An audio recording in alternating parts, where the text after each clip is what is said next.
आणि सध्या नितीन गडकरी हे माध्यमांसोबत संवाद साधतायत. थेट जाऊया. योगेश्वर गंधे यांनाही मी मंचावर येण्याची विनंती करतो. लोकमान्याच्या वतीनं सुरू असणारं अर्थवार्ता हे जे साप्ताहिक आहे त्याचं प्रकाशन नितीनजी गडकरी यांच्या हस्ते होणार आहे.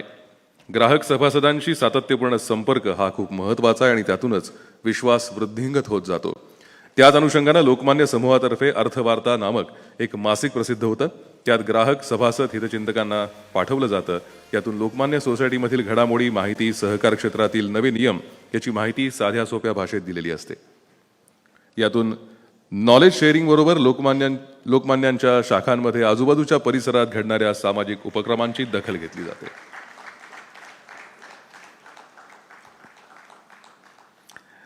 यानंतर मी विनंती करतो फेडरेशन ऑफ मल्टीस्टेट सोसायटी पुणेचे संचालक मगराज राठी यांना की त्यांनी मंचावरती यावं.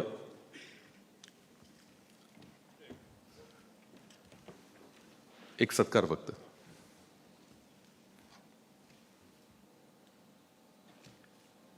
पुष्पगुच्छ देऊन नितीनजी गडकरी यांचं पुण्यनगरीत स्वागत केलं जात आहे.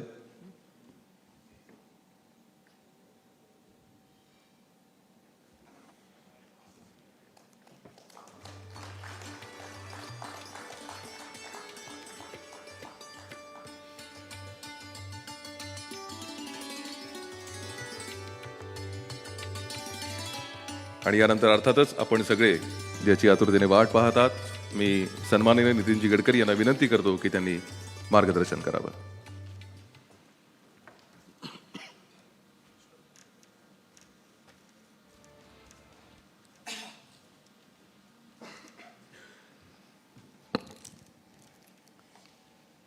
आदरणीय प्रतापराव, विद्याधर अनस्करजी, माझे मित्र, लोकमान्य सहकारी संस्थेचे प्रमुख किरण ठाकूर, श्रीराम पवार आणि उपस्थित सर्व सहकार क्षेत्रात काम करणारे सर्व आदरणीय बंधू आणि भगिनी,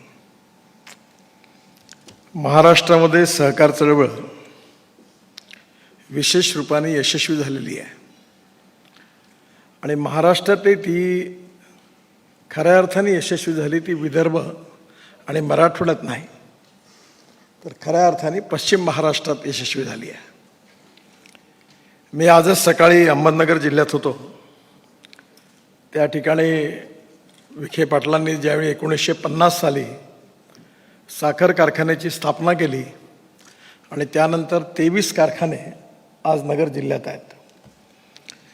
या साखर कारखाने केवळ नगर जिल्ह्यात नाही, तर पुणे जिल्ह्यात असतील, सातारा जिल्ह्यात असतील, सांगली जिल्ह्यात असतील, कोल्हापूर जिल्ह्यात असतील, या सगळ्या ठिकाणी महाराष्ट्राच्या समाजकारणावर, राजकारणावर त्याचा परिणाम आहे. विशेषतः या क्षेत्रामध्ये जेवढ्या शैक्षणिक संस्थांचा विकास झालेला आहे, त्या संस्थांचं जर मूळ शोधलं तर कुठल्या तरी सहकारी संस्थेच्या यशानंतर, त्याचं पाठबळ मिळाल्यानंतर शिक्षण संस्था देखील यशस्वी झाल्या. त्यात मेडिकल कॉलेजेस आहेत, इंजिनिअरिंग कॉलेजेस आहेत, विशेषतः हायर एज्युकेशनचे कॉलेजेस आहेत, चांगल्या शाळा आहेत, हॉस्पिटल्स आहेत. आणि एकंदरीत सामाजिक आर्थिक क्षेत्रामध्ये सहकार क्षेत्राने केलेल्या कार्याचं खूप मोठा छाप आपल्याला या ठिकाणी पाहायला मिळते. एक महत्त्वाची गोष्ट अशी आहे की आर्थिक आधारामध्ये पर कॅपिटा इन्कम, GDP आणि ॲग्रिकल्चर ग्रोथ रेट हे प्रत्येक ठिकाणी आपण मोजल्यानंतर त्या भागाबद्दलचं, त्याच्या भविष्याबद्दल, त्याच्या एकंदर आर्थिक स्थितीबद्दलचं मूल्यमापन होत असतं. आपल्या देशामध्ये सगळ्यात जास्त पर कॅपिटा इन्कम हा आहे कोल्हापूर जिल्ह्यात. आणि याचं कारण कोल्हापूर जिल्ह्यामध्ये साखर कारखानदारी सहकार क्षेत्रात यशस्वी झाले. त्यामुळे सहकार क्षेत्रातून सामाजिक आर्थिक परिवर्तन तर आहेच, पण शैक्षणिक परिवर्तन देखील करण्यामागे सहकार चळवळीचं मोठं योगदान आहे. अर्थात एक गोष्ट खरी आहे की चांगले उदाहरणं जशी आहेत तशी सहकारामध्ये काही घटना जेव्हा तुरळक अशा घडतात, त्याचा परिणाम सगळ्या सहकार चळवळीचं इम्प्रेशन खराब होण्यामध्ये होतं. मला आठवतं एकदा महाराष्ट्रातल्या सहकार क्षेत्रातली मंडळी, मी BJPचा अध्यक्ष असताना दिल्लीत आली होती. त्यावेळी मी आपले अर्थमंत्री त्यावेळेचे प्रणव मुखर्जी होते, जे आपले राष्ट्रपती होते, त्यांच्याकडे भेटायला एक शिष्टमंडळ घेऊन गेलो होतो अर्बन कोऑपरेटिव्ह बँकेचं. त्यावेळी त्यांनी मला असे अनेक प्रश्न विचारले की त्यांच्या मनामध्ये होतं की सहकार चळवळ म्हणजे खूप भ्रष्टाचार आहे, खूप लोकांनी आपल्या फॅमिलीकरता त्याचा वापर केलेला आहे, त्यामुळे एकंदर इम्प्रेशन चांगलं नव्हतं. याचं कारण असं आहे की महाराष्ट्रातल्या सहकार चळवळींनी महाराष्ट्राच्या बाहेर कधी सहकाराचा विचार नाही केला.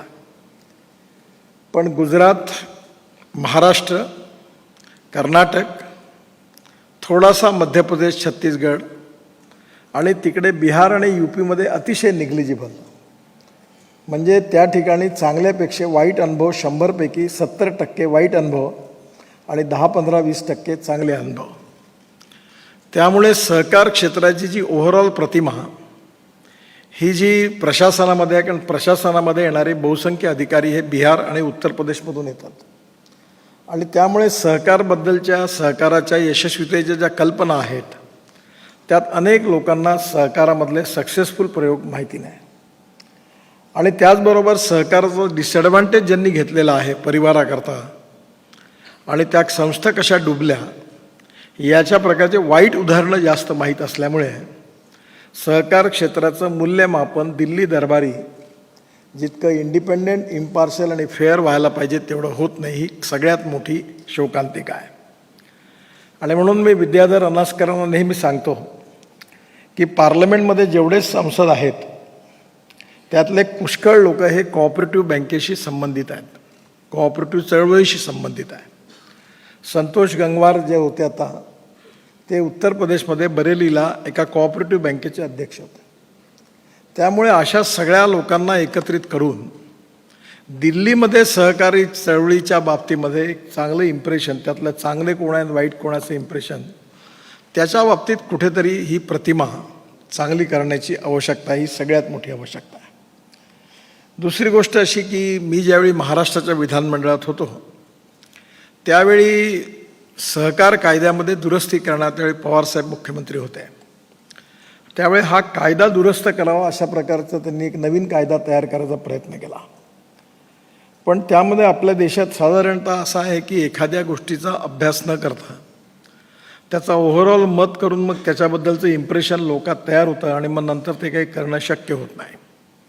तर सहकाराचं खाजगीकरण करत आहेत अशी टीका टिप्पणी त्याच्यावर झाली आणि सहकार कायदा त्यावेळी काही दुरुस्त होऊ शकला नाही.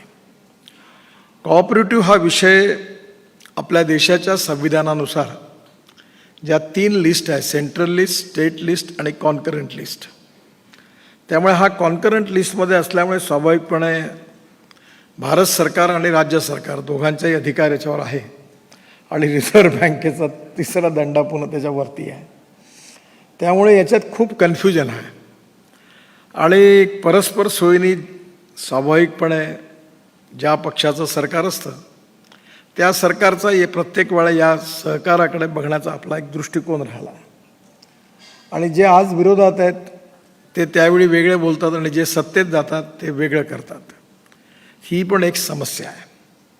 आणि त्यामुळे या सगळ्या कायद्याच्या बाबतीत पहिल्यांदा मला आपल्याला सुचवायचं आहे की जगातल्या इकॉनॉमीमध्ये तिथल्या आर्थिक संस्थांना बळ देणारे 3 क्षेत्र आहेत.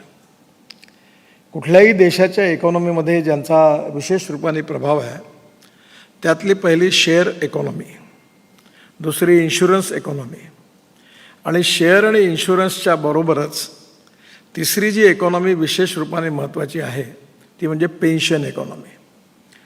आता या जगामधले मोठे मोठे फंड जे आहेत, अमेरिकेतले Canadian pension fund, insurance fund, हे इतके मोठे आहेत की त्याची तुम्ही कल्पनाच करू शकत नाही.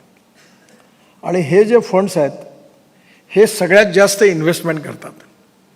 आज देखील आपल्या देशामध्ये इन्फ्रास्ट्रक्चर इन्व्हेस्टमेंटमध्ये इन्शुरन्स फंड, पेन्शन फंड मोठ्या प्रमाणावर येत आहेत. आणि याचं कारण असं आहे की सहकाराचा या 3 क्षेत्राशी जवळपास संबंध नाही आहे. याचं कारण सहकार कायद्याने त्याची परवानगीच दिलेली नाही आहे. आणि त्यामुळे आपल्याला कॅपिटल जे आहे ते स्वस्त मिळवणं लोकांना कर्ज स्वस्तात उपलब्ध करून देणं आणि त्याच्यानंतर योग्य प्रॉफिट मिळून आपली संस्था पुढे नेणं, यामध्ये हे 3 क्षेत्राशी काही संबंधच नाही आपला. आणि याचं कारण कायदेशीररित्या तुम्हाला अधिकार पण नाही. काही तुम्हाला बिल्डिंग विकत घ्यायची असेल तर कोऑपरेटिव्ह कमिशनरकडे अर्ज करा. म्हणजे मी असं एकदा सांगितलं की बाबा आता हे आपल्याला सहकार खात्यात वगैरे काही काम नाही करायचं, झालं तेवढं पुष्कळ झालं. त्याच्यामुळे म्हणजे पैसे आपण आणायचे, इन्व्हेस्टमेंट आपण करायची, तकलिफी आपण सहन करायची आणि ज्याचा कवडीचा स्टेक नाही त्या माणसाने मग आपल्याला मार्गदर्शन करायचं आणि आपल्याला मार्गदर्शन करून त्यांनी काय गोष्टी आहेत त्या करायचं सांगायचं. म्हणजे हे खरंच असं विचित्र आहे, पण हे सिस्टीममध्ये आहे.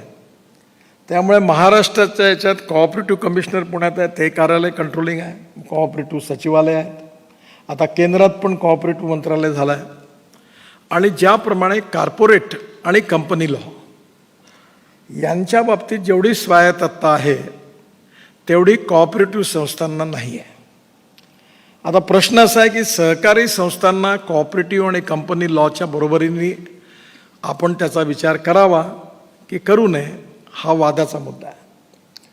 पण मी नेहमी सांगतो की माझ्या एका चांगल्या मित्राने मला एक चांगले सल्ला दिला होता. मी सहज बोलत होतो त्यावेळी आमच्याबरोबर एक काम करणारा राजकीय कार्यकर्ता, कॉलेजमध्ये त्याला प्राध्यापक म्हणून मी लावलं होतं. तो पिरियड नव्हता घेत आणि पार्टीचं काम करायचा. तो म्हणाला हा चांगला तुमचा कार्यकर्ता आणि नेता असेल पण हा चांगला शिक्षक नाही म्हणा, हा पगार घेतो तिथे हा इमानदारीने काम नाही करत. तर त्यांनी मला असं सांगितलं की शाळा शाळेसारखी चालवा, कॉलेज कॉलेजसारखं चालवा, व्यापार व्यापारासारखा करा आणि सामाजिक कार्य सामाजिक कार्यासारखं करा आणि राजकारण राजकारणासारखं करा. राजकारणामध्ये समाजकारण घुसवू नका, समाजकारणात राजकारण घुसवू नका. आणि त्यामुळे प्रत्येक क्षेत्रातल्या मर्यादा काय आहेत, कर्तव्य काय आणि जबाबदारी काय आहेत, याच्या अनुरूप त्या क्षेत्राबद्दलची जर दृष्टिकोन असेल तर नक्कीच या मर्यादामध्ये आपण ते क्षेत्र यशस्वी करू शकतो. आणि म्हणून विद्याधर रनासकरी या ठिकाणी आता आमच्याकडे आम्ही एक कोऑपरेटिव्ह स्टोअर चालवतो. आता ते खूप मोठं झालं, 60 कोटी रुपये टर्नओव्हर आहे. पण माझ्या नंतर लक्षात आलं की एक दोघं जण बिचारे काम करतात पण बाकीचे सगळे संचालकांना इंटरेस्ट नाही.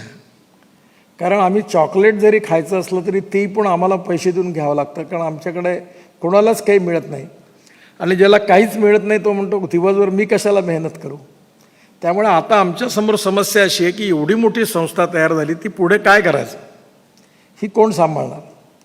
आमच्यातले 2-3 माणसं होते, त्यांनी बिचाऱ्यांनी आपलं जीवन देऊन रोज 4 तास बसतात पण त्यांना काहीच मिळत नाही.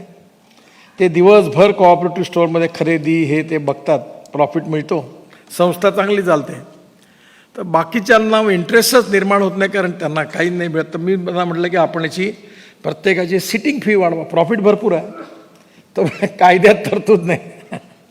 म्हणजे मग शेवटी मी म्हटलं अरे यांना कुठेतरी फिरायला जाता येईल असं वर्ष, काही तर अट्रॅक्शन पाहिजे की संस्थेचा संचालक आहे. मला एकाने विचारलं तुम्ही मला कॉर्पोरेशनचं तिकीट नाही दिलं, MLAचं तिकीट नाही दिलं, संस्थेत घेतलं, इथं भत्ताही मिळत नाही, चहा कॉफी मिळते आणि बिस्किट मिळतात, ते पण तुम्ही म्हणे पार्लेचे बिस्किट देतात, ते पण क्रीम बिस्किट देत नाही, कशा करता काम करायचं.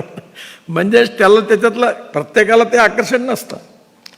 आणि त्यामुळे कॉर्पोरेट आणि कंपनी लॉ आणि कोऑपरेटिव्ह ॲक्ट या 3च्या ह्याच्यातला अभ्यास करून त्यातलं प्रत्येकातलं जे चांगलं असेल ते घेऊन या कायद्यामध्ये सुधारणा केली पाहिजे.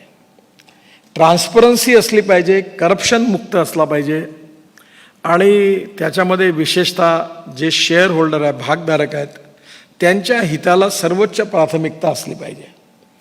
पण जसं सहकारी संस्थेमध्ये शेअरची किंमत जर वाढली तर ज्यांनी इन्व्हेस्ट केलं त्याला फायदा होईल. तर आम्ही एक सुरवलं की जो आमचा मेंबर बनेल, आता 6000 मेंबर आहे, तर जो मेंबर बनेल तो कोऑपरेटिव्ह सुपर बाजारात खरेदी करायला येईल तर त्याला 2% सवलत दिली. तर आता माझा 5000 रुपयाचा शेअर आहे आणि मला वर्षाचा 15000 रुपयाचा डिव्हिडंड मिळतो.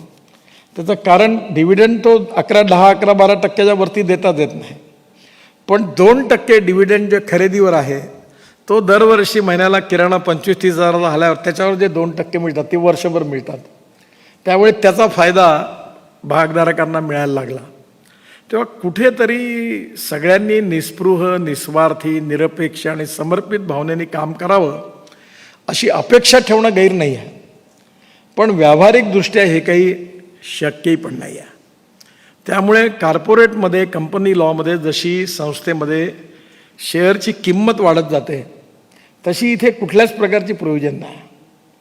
दुसरे अनास्करजी एक विशेष करून आता जाणावं लागलं की आपल्या इथे भागधारकांचे आणि जे डिपॉझिट्स आहेत त्याचं इन्शुरन्स, विशेषतः सुरक्षितता हा एक मोठा मुद्दा झालेला आहे. आता किरण ठाकूरांची संस्था चांगली आहे, मी त्यांना आता म्हणून ABPवर मी रोज जाहिरात बघतो तुमची. पण किती कोऑपरेटिव्ह संस्था आहे की ज्या TV वर अशी जाहिरात देऊ शकतात. म्हणजे एवढा प्रॉफिट असेल तरच ते करता येणार आहे.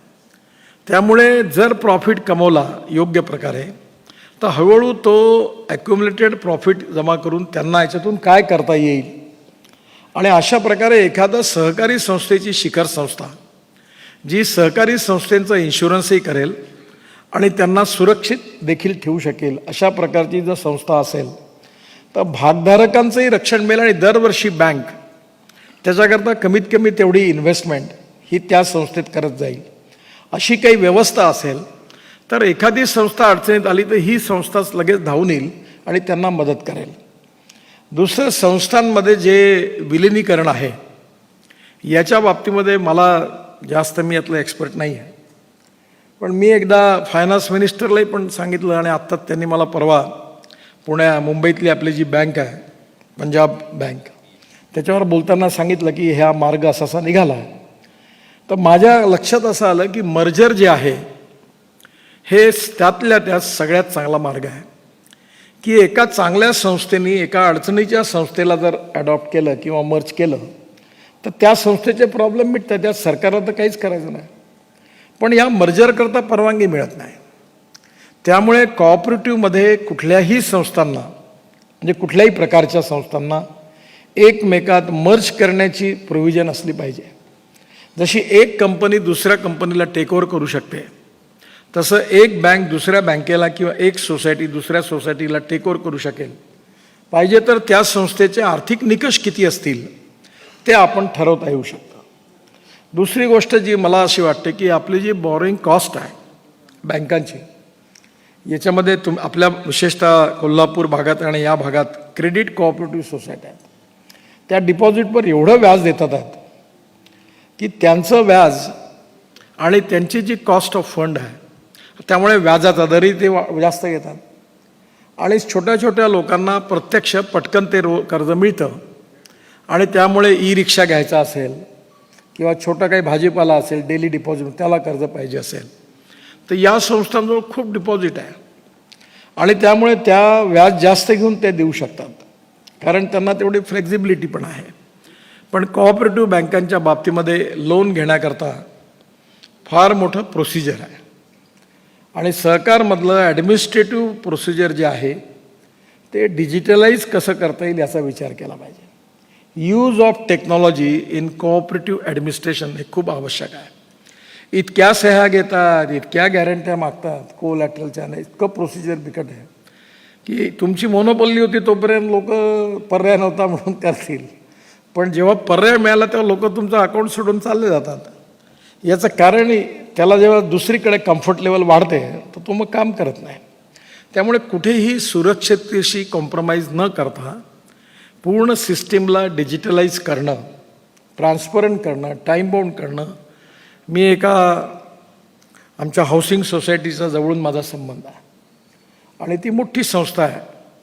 तर मी तिथे पाहिलं की तिथे जनरल सेक्रेटरी जे आहेत ते प्रत्येक फाईलवर सह्या करतात. मी त्यांना एकदा बोलावून सांगितलं की तुम्ही का सह्या करता, कशाला पडता या लफड्यामध्ये. तर त्यांची सही केल्यामुळे त्यांना पर केस पैसे मिळतात, त्याच्यामुळे ते संचालकांना मोह सह्या करायचा आहे. अरे मी म्हटलं एखादी केस डिफॉल्ट झाली, चुकीची निघाली तर जबाबदारी तुम्ही येईल. तुम्ही पॉलिसी मेकर आहात, तुम्ही कशाला केसवर सह्या करता. तुम्ही आता प्रोफेशनल माणसं अपॉइंट करा आणि त्यांना सह्या करायला लावा आणि कमी जास्त झालं तर त्यांना जबाबदार धरा. की या नियमाप्रमाणे तुम्हाला काम करायचं आहे, तुम्ही बोर्डात आल्यानंतर मंजूर करा. तुम्ही सगळ्या याच्यावर सह्या करता, तर त्याचं लक्ष झालं की ते सह्या करण्यामध्ये त्यांना केस वाईज पैसे मिळतात 200-500 रुपये. म्हणून आपलं काय होईल याची चिंता न करता त्यांना याचीच आवड आहे की आपण प्रत्येक फाईलवर सही करतो. त्यामुळे हळूहळू या सगळ्या नियमांना सुधार करणं, लोकाभिमुख, ट्रान्सपरंट, डिजिटलाइज आणि अतिशय fast track decision making process ही करणं काळाच्या ओघात आवश्यक आहे. कारण बँकिंग सिस्टममध्ये जेवढे आता प्रायव्हेट बँका येतात आहेत, बँकांचं विलिनीकरण होत आहे. हळूहळू सरकार बँकांना डिसइन्व्हेस्ट करते. मी चेअरमन आहे, मी आणि फायनान्स मिनिस्टर. मी आता काही सांगू शकत नाही तुम्हाला कॉन्फिडेन्शियली, पण मोठ्या प्रमाणावर डिसइन्व्हेस्टमेंट करण्याची सरकारचं धोरण आहे. सरकार एवढे पैसे देऊ शकत नाही. त्यामुळे सरकार हे सांगणार की आता तुम्ही असं करा, तुमचे शेअर काढा, बँकेत जा आणि बाहेर पब्लिकमधून पैसे घ्या. हळूहळू पब्लिकमधून पैसा घेणं आणि शेअर मार्केटमध्ये जाणं हे खूप उपयोगाचं आहे. मी एक छोटीशी योजना तुम्हाला, मी MSME मंत्री म्हणून केलं होतं. एक फंड 20,000 कोटी रुपयाचा केला. आणि ज्यामध्ये ज्या MSME ज्यांचा बँक रेकॉर्ड टर्नओव्हर चांगला आहे, ज्यांची 5 वर्षाची बॅलन्स शीट प्रॉफिटेबल आहे, ज्यांचा एक्सपोर्ट आहे आणि ज्यांचा इन्कम टॅक्स आणि GSTचा रेकॉर्ड चांगला आहे, त्या MSMEंना निवडायचं आणि त्यांनी कॅपिटल मार्केटमध्ये जायचं. आणि कॅपिटल मार्केटमध्ये जाण्याच्या आधी भारत सरकारच्या वतीने आम्ही त्यांना 15% इक्विटी देऊ. आणि 15% इक्विटी त्यांना दिल्यानंतर ते जेव्हा प्रायव्हेट मार्केटमध्ये जातील तेव्हा त्यांचे 85% इक्विटी पब्लिकला विकतील. आणि मग त्यांचा जेव्हा परफॉर्मन्स वाढेल तर आमचा 10 रुपयाचा शेअर 5 वर्षात 70 रुपये 80 रुपयाला झाला की आम्ही तो विकून टाकू आणि ते पैसे पुन्हा आमच्याकडे येतील, आम्ही दुसऱ्याला देऊ. म्हणजे या 20,000 कोटी रुपयाचं कॅपिटल एक 7-8 वर्षात 2 लाख कोटी रुपयाचं करून हळूहळू सगळ्या MSMEंना आम्ही बँकेपेक्षा कॅपिटल मार्केटमध्ये नेण्याचा प्रयत्न करायची योजना आखली. माझी आपल्याला विनंती आहे की आपण कोऑपरेटिव्ह शेअरला देखील अशाच प्रकारची कॉम्पिटिशन असेल आणि जेव्हा परफॉर्मन्स ओरिएंटेशनमध्ये मार्केटमध्ये कॉम्पिटिशन होईल आणि शेअरची किंमत वाढेल तर नक्कीच प्रत्येक बँकेत गुणात्मक सुधार होईल. या कोऑपरेटिव्ह बँकेचा शेअर 10 रुपयाचा 60 रुपयात आहे, या बँकेचा 100 रुपयात आहे, तर ताबडतोब लोक तो शेअर विकत घेतील, त्यांना त्याचा डिव्हिडंड मिळेल आणि त्यामुळे मार्केटमधूनच इक्विटी मिळेल. त्यामुळे मोठ्या प्रमाणावर कोऑपरेटिव्हचं एक एक्सचेंज, कोऑपरेटिव्ह शेअरचं हे देखील जर केलं तर पब्लिकमधला पैसा आपल्याला मिळेल, जो आता छोट्या छोट्या सोसायट्यांकडे 7%, 8% डिपॉझिटवर चालला आहे आणि कदाचित त्यांना 12% रिटर्न मिळतील. आणि आता आपल्या कॅपिटल मार्केटमध्ये, स्टॉक एक्सचेंजमध्ये MSMEला लिस्टेड केल्यानंतर या कोविडच्या काळामध्ये मला संधी मिळाली. अमेरिका, न्यूझीलंड, इंग्लंड, अनेक देशामधले चेंबर ऑफ कॉमर्सबरोबर इंटरॅक्ट करण्याची संधी मिळाली. मी त्यांना विनंती, दोहा, कतार, नंतर आपले दुबई, हजारो लोक त्या कॉन्फरन्समध्ये राहायचे आणि मी त्यांना म्हणायचो की तुम्ही हिंदुस्थानमध्ये अशा MSME आहेत की कोणी 800, 900 कोटीचं एक्सपोर्ट करून राहिले आहेत, त्यांची बॅलन्स शीट चांगली आहे. तुम्ही तुमच्या डिपॉझिटवर, म्हणजे ही पद्धती आहे की साऊथ कोरियामध्ये आणि जपानमध्ये ते जेव्हा डॉलरमध्ये डिपॉझिट करतात त्यांना व्याज मिळत नाही, व्याज द्यावं लागतं. म्हणजे तिथे उलटं आहे की बँकेत डिपॉझिट केल्यानंतर व्याज मिळायच्याऐवजी त्यांना व्याज द्यावं लागतं. ही इन्व्हेस्टमेंट जी स्वस्त आहे ती इन्व्हेस्टमेंट आपल्या इथे आपल्याला मिळण्याचा प्रयत्न करता येऊ शकतो का? तिथे अडचण अनास्कर साहेब ही आहे की डॉलर आणि रुपीजचं हेजिंग कसं करायचं. तर आज रिझर्व्ह बँकेजवळ डॉलरचं जे डिपॉझिट आहे खूप मोठं आहे. मी आता फायनान्स मिनिस्टरशी आणि फायनान्स सेक्रेटरीला एक प्रस्ताव दिला की आज पैसा घेण्याचा आणि खर्च करण्याची ताकद माझ्या डिपार्टमेंटमध्ये आहे आणि माझी बॅलन्स शीट चांगली आहे, AAA रेटिंग आहे. तर मेट्रो करता भारत सरकारने असं केलं आहे की जापाननी जे जायका फंडमध्ये लोन दिलं आहे त्यात सगळ्या ठिकाणी, पुण्यात, नागपूरमध्ये, देशात त्याचं हेजिंग करण्याची आवश्यकता, त्याची गॅरंटी भारत सरकारने घेतली आहे. तर मी त्यांना असं सुचवलं की तुम्ही आम्हाला पैसे द्या आणि हेजिंग तुम्ही गॅरंटी घ्या, मला 5 लाख कोटी 10 लाख कोटी जर दिले तर मी रस्ते बनवतो आणि माझ्याकडे आत्ता 40,000 कोटी माझं इन्कम आहे टोलचं. मी 1,20,000 कोटी 3 वर्षात पूर्ण करणार आहे. तर 1,20,000 कोटी इन्कम झाल्यावर मी पैसे वापस करू शकेन. पण इन्फ्रास्ट्रक्चरमध्ये ही जी कॅपिटल इन्व्हेस्टमेंट होईल त्यातून किती रोजगार निर्माण होतील, राज्य सरकारला आणि भारत सरकारला किती GST मिळेल, मशिनरी इंडस्ट्रीला किती फायदा होईल, स्टील आणि सिमेंटला किती फायदा होईल, रोड किती चांगले होतील आणि इन्फ्रास्ट्रक्चरमध्ये इन्व्हेस्टमेंट केल्यामुळे इकॉनॉमिक ग्रोथ किती होईल. तर मी त्यांना म्हटलं की असं काहीतरी करता येईल का. आज जगामध्ये लोक पैसे घेऊन बसले, 1% रिटर्न नाही मिळत, 1% नाही मिळत. पण ते आपण भारतात नाही आणू शकत, कारण डॉलर रुपीज फ्लक्च्युएशनमध्ये भानगड आहे. समजा MS कोऑपरेटिव्ह बँक आहे, अनास्कर साहेब आहेत, यांच्यामध्ये कॅनेडियन पेन्शन फंडनी यांना 1% व्याजाने समजा 25,000 कोटी रुपये डिपॉझिट दिले आणि त्यांना जर रिझर्व्ह बँकेने आणि विशेषतः भारत सरकारने त्यांची फायनान्शियल क्रेडिबिलिटी जी आहे ती चेक करून त्यांना जर गॅरंटी दिली आणि हे पैसे घ्यायची अनुमती दिली तर MS कोऑपरेटिव्ह बँक प्रायोरिटी सेक्टरमध्ये 4 ते 4% जर पैसे देऊ शकेल तर आपल्या इकॉनॉमिक ग्रोथमध्ये किती फायदा होईल. आणि एक गोष्ट ही पण खरी आहे की लोकांकडनं 10%च्या वरती 12% व्याज घेणं हे कुठे जगात नाही हो. आज बिझनेस व्हायबल नाही आहे. मी नेहमी गमतीने म्हणतो की ज्याला आयुष्यात कुठं गड्ड्यात जायचं असेल त्याला 2 उद्योग त्यांनी उघडावे, एक तर पेपर काढावा, नाही तर दुसरा साखर कारखाना काढावा. त्याच प्रतापरावनी पेपर काढला आणि मी साखर कारखाना काढला. म्हणजे त्याच्यात असं आहे की मोर सर्क्युलेशन मोर लॉसेस. त्यामुळे पेपरवाले म्हणतात सर्क्युलेशन कमी करा आणि ॲडव्हर्टाइजमेंट वाढवा, कारण सर्क्युलेशन वाढलं की लॉस वाढतो. आणि साखर कारखान्यातली परिस्थिती अशीच आहे. आणि पॉलिटिकली तुम्ही बंद केला तर तुम्ही निवडणूक हारता, त्याच्यामुळे मधल्या ह्याच्यात गळा पकडून आहे. त्यामुळे या सगळ्या स्थितीमध्ये आपल्याला प्रोफेशनली यशस्वी व्हायचं असेल तर कॉस्ट ऑफ फंड कमी केला पाहिजे. आता ते लोक मजबुरीमध्ये कुठेही सह्या करतात. बँक जेव्हा लोन देतं, आता आम्ही ग्राहक म्हणून सांगतो, जेव्हा लोन घेतो तेव्हा एवढ्या पुठ्ठल आणतात, एक सही वरती एक सही खालती एक सही मध्ये, एक अर्धी इकडे अर्धी तिकडे करा म्हणतात, म्हणजे दोन्ही कागदावर झाल्या. काय लिहिलंय यांनी. प्रतापराव असा एक देखील माणूस मिळाला की ज्यांनी कॉपरेटिव्हच्या ॲग्रीमेंटवर सही करताना पूर्ण ॲग्रीमेंट वाचलं असेल तर त्याला तुम्ही अवॉर्ड द्या. हे बसल्यात. पण अल्ला नारायण गाढवाचे पाय अशी म्हण आहे. मी यांना नाही म्हणत आहे अल्ला नारायण गाढवाचे पाय तरी म्हणून. मजबुरीमध्ये काय सगळ्या ठिकाणी सह्या करतो. तू म्हणशील तिथं सह्या कर, मग लवकर डिस्बर्समेंट कर, म्हणशील तिथे सह्या कर. ही जी काही सिस्टीम आहे त्याच्यामध्ये काळाच्या ओघात कोऑपरेटिव्ह संस्था म्हणून, रिझर्व्ह बँक म्हणून, राज्य सरकार म्हणून आणि भारत सरकार म्हणून राष्ट्रीय आणि आंतरराष्ट्रीय स्तरावर फायनान्शियली ही जे काही व्यवहार आहेत त्याच्या अनुषंगाने कॉस्ट ऑफ फंड कमी करत असताना प्रॉफिटेबिलिटी बिलकुल विचार केलाच पाहिजे. हे सगळं खरं आहे की सामाजिक दायित्व बिना सगळं व्यवस्थित आहे. पण मी आता आमच्या कार्यकर्त्याला 2 गोष्टी सांगतो की पहिले आपली हेल्थ पहा, मग आपली वेल्थ पहा आणि मग लोकांना ज्ञान देण्याकरता राजकारणात या. नाही तर तुम्ही या दोन्ही गोष्टी नसेल तर मग तो म्हणतो ही बदली करायची का, पैसे आण, कॉन्ट्रॅक्टरकडनं आण. त्याच्यात काही आपल्याला no philosophy can be taught to empty stomach, हे विवेकानंदांनी सांगितलं आहे. त्यामुळे कॉपरेटिव्ह चळवळ ही पैसा कमवण्याचा धंदा कोणाकरता होऊ शकत नाही आणि होऊ नये.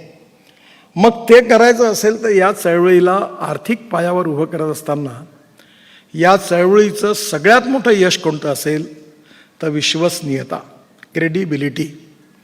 आणि संचालकांची विश्वसनीयता आणि क्रेडिबिलिटी ही सहकार चळवळीमध्ये खूप आवश्यक आहे. मला आठवतं, मी नेहमी याचा उल्लेख करतो की शरद जोशींना मी आमच्या डिपार्टमेंटल स्टोअरच्या उद्घाटनाकरता बोलवलं होतं आणि मी त्यांना सांगितलं की आम्ही एवढे शेअर होल्डर हे असं करतो आहे. ते म्हणाले नितीन हे सब झूट आहे म्हणून. मी म्हटलं काय झालं, तर त्यांनी मला एक वाक्य सांगितलं पण अजून पण त्याचं उत्तर माझ्याजवळ नाही आहे. ते असं म्हणाले की success in cooperative is not the success of cooperative movement, it is the success of a leadership, individual leadership, ज्यांनी त्यांच्या कर्तृत्वाने त्या संस्थेला मिळालेलं यश आहे.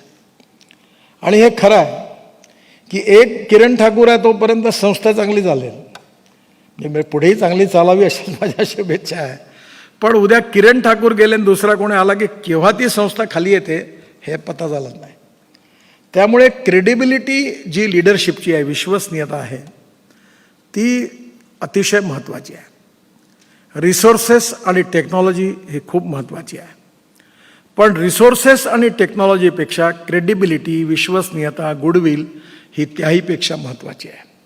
त्यामुळे सहकार चळवळीतल्या संचालकांची क्रेडिबिलिटी, गुडविल हे खूप महत्त्वाचं आहे. आणि याला काय एकदा डॅमेज झालं तर क्रेडिबिलिटी मिळवण्याकरता 10-10, 20-20 वर्ष काम करावं लागतं. पण क्रेडिबिलिटी बिघडण्याकरता क्षणही देखील पुरे पडत नाही. केव्हा ते खराब होईल ते सांगता येत नाही. आणि त्यामुळे या कोऑपरेटिव्ह मुवमेंटला आजच्या परिस्थितीमध्ये जेव्हा आपली इकॉनॉमिक ग्रोथ ही मोठ्या प्रमाणावर सुरू आहे आणि जगामधल्या आर्थिक परिवर्तनामध्ये जसं मगाशी मी आपल्याला सुचवलं की इन्शुरन्स, पेन्शन आणि शेअर या तिन्ही क्षेत्रामध्ये कोऑपरेटिव्ह कुठेच नाही आहे. आणि त्यामुळे आता आमच्याकडे आमचे जे प्रोजेक्ट ज्यांनी विकत घेतले ते ऑस्ट्रेलियन कंपनी आली, कॅनेडियन फंड आले आणि ते कॉम्पिटिशन सुरू आहे. ते पैसे प्रोजेक्ट विकत घ्यायला पुढे येतात.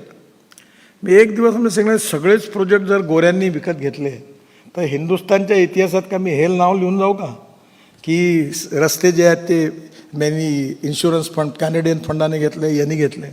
म्हटलं अशी इन्व्हेस्टमेंट स्वस्तातली नको. म्हटलं काय करायचं? म्हटलं मग 5,000चं बंडल 500 कोटीचं करा. म्हणजे भारतीय लोकांनी हे घेतले तर कमीत कमी त्यांच्याजवळ ते राहील, त्याचे राईट्स. आणि म्हणून आता आम्ही 500 कोटी रुपयाचं बंडल केलं, ते खाली केलं साईज. त्यामुळे इन्व्हेस्टमेंट आणली पण पाहिजे, पण त्यातली पथ्य काय पाळली पाहिजे. आणि त्यामुळे आपल्या कोऑपरेटिव्ह कायद्याला वर्तमान स्थितीमध्ये बदलवण्याच्या दृष्टीने आपल्याला नक्कीच विचार करावा लागणार आहे. आणि हा जो विचार आहे हा reserve bank, cooperative department state गव्हर्नमेंटचं आणि भारत सरकारचं या तिघांकडनं त्याला मान्यता देऊन ही चळवळ कशी वाढवायची याचा विचार करावा लागणार आहे. आजकाल बरेच लोक असं म्हणतात की ते कंपनी लॉमध्येच जाणं चांगलं. उद्या कोणाकोणाचे आपण इतके दामात बनतात आपले, प्रत्येकजण ज्ञान शिकवते ज्याचा 1 रुपयाचा स्टेक नाही तो आपल्याला भाषण देते की संस्था कशी चालवावी. 1 तास ज्याचं 1 रुपयाने फुटक्या कवडीचं कॉन्ट्रीब्युशन आहे त्याचं भाषण कशाला ऐकायचं. त्यामुळे सहकाराच्या या सगळ्या सिस्टममध्ये जेव्हा विखे पाटलांनी 1950 साली कारखाना झाला, गाडगिळांनी, वैकुंठभाई मेहतांनी एकेकाळी ही चळवळ वाढवली, त्या सगळ्याच्या बाबतीत काळाच्या ओघात त्यावेळी ते बरोबर होते. पण काळाच्या ओघात बदलावं लागणार आहे. आज सहकार चळवळीतल्या लोक इथे धोतर आणि शर्टवाले कमी आहे, पण हेच जर 25 वर्षापूर्वी कॉन्फरन्स झाली असती तर सगळे धोतर आणि बंगाली कुर्त्यात दिसले असते. आता बरेच लोक कोट घालून पण आहेत. त्यामुळे काळाच्या ओघात होणारे जे नैसर्गिक परिवर्तन आहेत त्याच्या आधारावर आपल्याला यश कसं मिळेल याच्या अनुषंगाने विचार करण्याकरता आपण सगळ्यांनी अनेक वेळा बरेच तास याच्यात घालवले आहेत. मला विश्वास आहे की ही चळवळ टिकली पाहिजे. ही चळवळ महाराष्ट्राचं वैशिष्ट्य आहे आणि ही चळवळ जी आहे ती महाराष्ट्राची सक्सेस स्टोरी पण आहे. आणि म्हणून याच्यामध्ये या चळवळीची निकोप वाढ झाली पाहिजे, प्रसार झाला पाहिजे.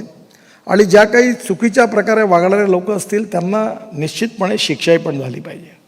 पण या चळवळीची क्रेडिबिलिटी खराब न होता हिला व्यापकता, सर्वसमावेशकता, सगळ्यांचं सहकार्य आणि इकॉनॉमिक सक्सेस, ट्रान्सपरन्सी आणि त्याचबरोबर डिजिटलायझेशन आणि त्यातूनच फायनान्शियल सक्सेस स्टोरी ह्या सगळ्याचं एकत्रित कसं करायचं हे आपल्या सगळ्यांना मिळून ठरवावं लागणार आहे.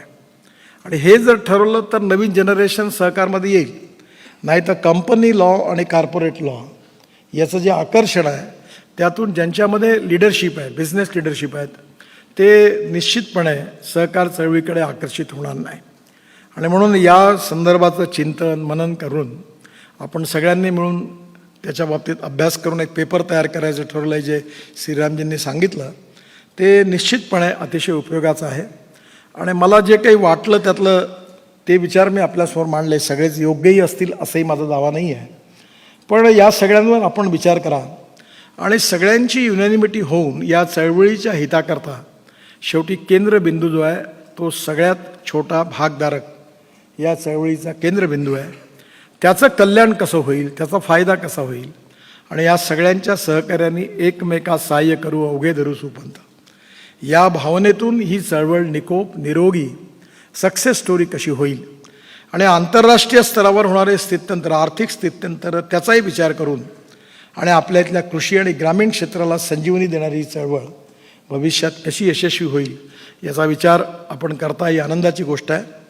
मी मनापासून सकाळला आणि आपल्या सगळ्यांना खूप खूप शुभेच्छा देतो आणि आपल्या या चिंतनातून जे मंथन निघेल ते निश्चितपणे या चळवळीकरता उपयोगाचं ठरेल. आणि जिथे काही हे मंथन मला मिळेल तर मी देखील नक्कीच पार्लमेंटमध्ये असल्यामुळे तिथे दिल्लीत योग्य ठिकाणी पोहोचवण्याचा माझ्याकडनं जरूर प्रयत्न करीन. पुन्हा एकदा सकाळला धन्यवाद. आपल्या सगळ्यांचे आभार. नमस्कार. पुण्यामध्ये 60 सहकारी बँकांची बँकिंग परिषद सुरू झालेली आहे. आज या परिषदेचा पहिला दिवस आहे. पुढचे 2 दिवस ही परिषद असणार आहे. यात नितीन गडकरी, केंद्रीय दळणवळण मंत्री नितीन गडकरी यांनी आपले विचार मांडलेले आहेत. सहकारावर त्यांनी आपली मतं व्यक्त केलेली आहेत आणि या मतांचा विचार व्हावा अशी सुद्धा इच्छा व्यक्त केली आहे.